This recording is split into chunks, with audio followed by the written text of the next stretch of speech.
Bird ఫ్లూతో ప్రజలు ఆందోళన చెందాల్సిన అవసరం లేదని పల్నాడు జిల్లా కలెక్టర్ అరుణ్ బాబు తెలిపారు. నర్సరావుపేట బర్డ్ ఫ్లూ వల్ల ఘటన చోటు చేసుకున్న నేపథ్యంలో వైద్య బృందం పరిశీలిస్తోందన్నారు. బర్డ్ ఫ్లూ ఎక్కడి నుంచి వచ్చిందనే విషయాన్ని కనుక్కుంటామన్నారు. వైద్య నిపుణ బృందం ఢిల్లీ నుంచి మంగళగిరికి వచ్చారని అన్నారు. మంగళగిరి నుంచే పూర్తి స్థాయిలో వైద్య బృందం అధ్యయనం చేస్తుందని స్పష్టం చేశారు కలెక్టర్ అరుణ్ బాబు.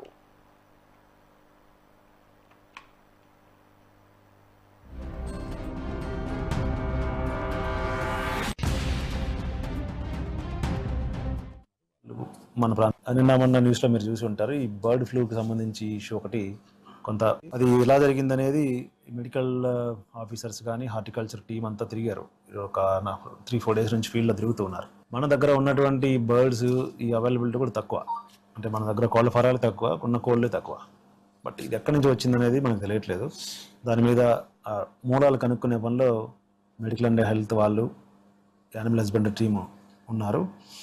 దీనికి సంబంధించి ఢిల్లీ నుంచి కూడా ఒక టీమ్ ఆఫ్ ఆఫీసర్స్, డాక్టర్స్, సైంటిస్టులు వచ్చారు. ఈరోజు మంగళగిరిలో ఉన్నారు. వాళ్ళు మన ప్రాంతానికి రావచ్చు లేదో తెలియదు, బట్ వాళ్ళైతే మన స్టేట్కి వచ్చారు. దాని మీద కూడా వాళ్ళు స్టడీ, దీని మీద కూడా ఎవరు ఆందోళన చెందాల్సిన అవసరం లేదు. ఆ ప్రాంతం అంతా స్క్రీనింగ్ చేశాము, అందరికి టెస్టులు చేశాము. ఎవరు కూడా పాజిటివ్గా నిర్ధారణ కాలేదు, అందరూ నెగిటివ్ ఉన్నారు. ఎవరికి సింటమ్స్ కూడా లేవు. మరి ఆ పాపకి ఎలా వచ్చిందనేది కూడా మనం ట్రేస్ చేస్తున్నాము. ఏదేమైనా ఏమైతే ఇన్సిడెంట్ జరిగిందో దాన్ని దృష్టిలో పెట్టుకొని కొంతకాలం కొంచెం అప్రమత్తంగా ఉండవాలని మీ ద్వారా ప్రజలందరినీ రిక్వెస్ట్ చేస్తూ ఉన్నాను. ఆందోళన చెందాల్సిన అవసరం అయితే లేదు.